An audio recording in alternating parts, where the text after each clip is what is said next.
Hey everyone, my name is Megan and I am a myofunctional therapist and I work with patients online all over the world. I have started talking to people on YouTube and giving you guys YouTube videos to help you learn more and get to know more about myofunctional therapy and how it could possibly help you to breathe, speak, chew, swallow, and just function better. Today, what I want to talk to you guys about is all about tongue ties. So, a tongue tie isn't just when you trip over your words or feel like you can't talk because like you saw someone you thought was really cute. A tongue tie is an actual physical tie in your mouth that prevents your tongue from having its full range of motion, from having its full function like it's supposed to. So what happens is a tongue tie is also known as a restricted lingual frenum. Okay, so a frenum, or some people will maybe call it a frenum, is the muscle attachments in our mouth. So anywhere where you see a little bit of string of tissue, lips, into your cheeks, and then of course under your tongue. Okay, we're all supposed to have those muscle attachments. It what keeps your tongue from just flopping back into your airway, making it so you can't breathe, or just flopping out of your mouth all the time. So you're supposed to have muscle attachments, okay? But what happens is if that muscle attachment attaches either too close to the tip or isn't in the right place and makes that shorter, then we get that restriction. So that restricted lingual, meaning tongue, frenum is what starts to cause some major issues in your mouth and actually into the rest of your body. So a lot of times what will happen is people will start Googling, why do I clench my teeth? Why do I grind my teeth? Why do I have sleep apnea? They maybe will ask about headaches or migraines and just neck and shoulder tension. Any of those types of things a lot of times can lead them to find that they might be tongue-tied. So when someone's tongue-tied, what that means is they need to have that tie released, and we call that a frenectomy. I'll kind of get into that a little bit further on, but really your tongue is meant to have full range of motion. It's meant to have full function. If you've seen in some of my other videos, it's really important for the tongue to be up into the roof of the mouth so it can support your jaw and it can support the other structures of your head and neck. But also it needs to be up into the roof of your mouth so it can stay out of your airway, so you can get quality oxygen, you can breathe like you're supposed to, and have, just be overall healthier. However, if that muscle, that tight muscle I showed you guys, if it's, attached to the tip or if it's attached where it's not supposed to, it anchors the tongue down into the floor of the mouth, and you're not able to swallow correctly. You a lot of times will create mouth breathing problems and then cascade effects from there. So, how does a tongue tie form? I'm going to give you guys just like the really brief version of how a tongue tie is formed. Basically, when we are growing in the womb, as we start to grow, our muscle attachments and our fascia and everything else starts to basically kind of spread out as we're getting bigger in the womb, and through a process called apoptosis, that tongue where it's tied, that frenum is supposed to move to the correct place in the tongue, and sometimes that just doesn't happen. Okay, there is some really great literature out there. If you guys are readers, Dr. Richard Baxter wrote the book Tongue Tied. It's amazing, highly recommend it. And there's a lot of other good research and stuff out there when it comes to like the anatomy pieces, but that's just kind of the really brief way of like how someone may be tongue-tied, okay?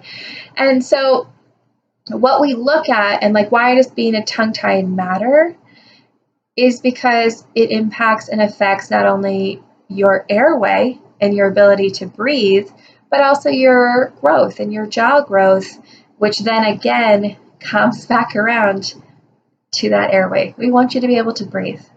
I know, we're crazy, but that's what we want. So we look a lot of times at function or, versus appearance. So a tongue tie can be really, really obvious when that string of tissue attaches to the very tip of the tongue, and it really can't breathe, it really can't move. It sometimes will even attach to somebody's lower front teeth all the way through. Sometimes if you stick your tongue out, it'll create this little heart shape on the end, okay? Sometimes what will happen too is you'll get like a line, kind of like I have down the middle, and that's showing that that muscle is pulling underneath the tongue. So, I'm actually tongue-tied. I'm going to take you guys on my tongue-tied journey when offices open back up and I'm able to get the frenectomy procedure. There's going to be a whole series on that, so something to look forward to. And so anyways, so we look at that function, we look at that ability, we look at your symptoms. Are you clenching? Are you grinding? Do you have sleep apnea? Do you mouth breathe? Do you have TMJ issues? Do you get migraines? Do you get headaches? Do you have scoliosis? Do you have a pelvic tilt? Do you have really tight low back issues? Do you have issues, with your knees down to your shins, to your feet? We have fascia that travels throughout it and is connected all throughout our body.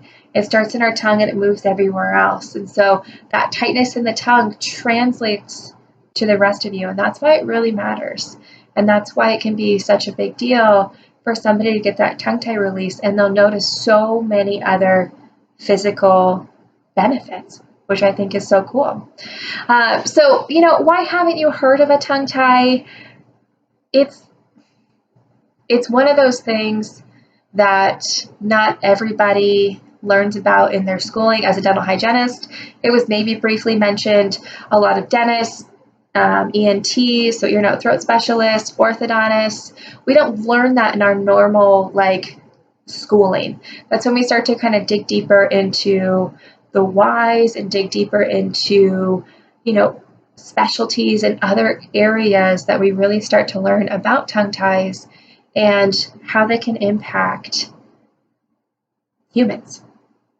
So if you have any of those symptoms that I've just been randomly shouting out, and you're like, wait a second, my tongue looks like yours, or you already know maybe that you're tongue tied. Okay, great. What do I do? So some of the biggest things that is most important when it comes to addressing your tongue tie is having the right team around you. So you're going to need a myofunctional therapist, somebody like myself, somebody local to you, somebody with some good experience. And you're going to need that myofunctional therapist is then going to help you find a really good provider. So a dentist, an oral surgeon, a periodontist, an ear, nose, and throat specialist, somebody that specializes in that frenectomy procedure that I had mentioned earlier. So specializes in releasing tongue ties. They understand all of the different aspects of it. They understand the fascia, they understand the muscles, they understand the right tools to use. So, your myofunctional therapist kind of becomes your quarterback. Okay. So they help you find the right person to release your tongue tie. They help you maybe find an orthodontist or a specialist to help do some expansion, someone who can help us look at your airway and make sure you have good space there. Sometimes, you're going to need space in the roof of your mouth for this new tongue to fit up there. So sometimes you might even have to go to an orthodontist, have your upper jaw, your palate kind of widen out or expanded to be able to make room for your tongue to fit up there. And, we really just connect you with the right team. Okay. And just like with anything else, you have to prepare and you have to rehab. So your myofunctional therapist will help you with functional exercises to make sure you can do a series of things to make your tongue tie release, your frenectomy, easier for your provider. Okay. And then you'll get your frenectomy done, and then you'll go back to see your myofunctional therapist, and they'll help you rehab and do the post-op to relearn how to swallow correctly, to learn how to get that middle and that back. Now that you can move it, get that up into the roof of the mouth and have that long-term stability and long-term success that we're looking for. You really can't reach those 4 goals of myofunctional therapy without having full range and full motion of your tongue. And in order to have a successful tongue tie release, you need the right team, you need the right procedure, you need to really be committed to that pre-op and to that post-op exercise. You wouldn't just go hop off your couch and go run a marathon. You may not even run a marathon ever at all, but pretend you would. And you would go train, right? So you'd start out prepping for it and you work your way to it. And after you were done running this marathon, you would cool down, you would stretch, you would then rehab and help your body heal from putting out so much energy. Okay. And this is really similar. And that's really, one of the things that you need to do to get that full function. You don't want to have to get your frenectomy done again if you can help it. And if you don't rehab correctly, that muscle tissue and those muscle fibers can reconnect as scar tissue and then create that tightness again. And then you have to go through the whole process again. So it's really, really important that you work with somebody, that you trust, and you have that team. So that was a lot of information I gave you guys today, but there's a lot of steps to it. There's a lot of factors to consider. The first thing, if you think you're tongue-tied or if you have any of those symptoms above, is to meet with a myofunctional therapist, get a comprehensive evaluation, meet with somebody who really looks at the full big picture and looks at kind of each piece of the puzzle to help you create a plan that's really specific and is for you and for your symptoms. So you can always reach out to me. I offer free 30-minute assessments. My website link is below, of course, and there's a lot of other really great therapists out there like myself who can help you locally, who can help you in person, and there's other people who work online as well. The really important thing is that you find people that you connect with, and people that you trust, and people that you know are always going to put your care and your needs first.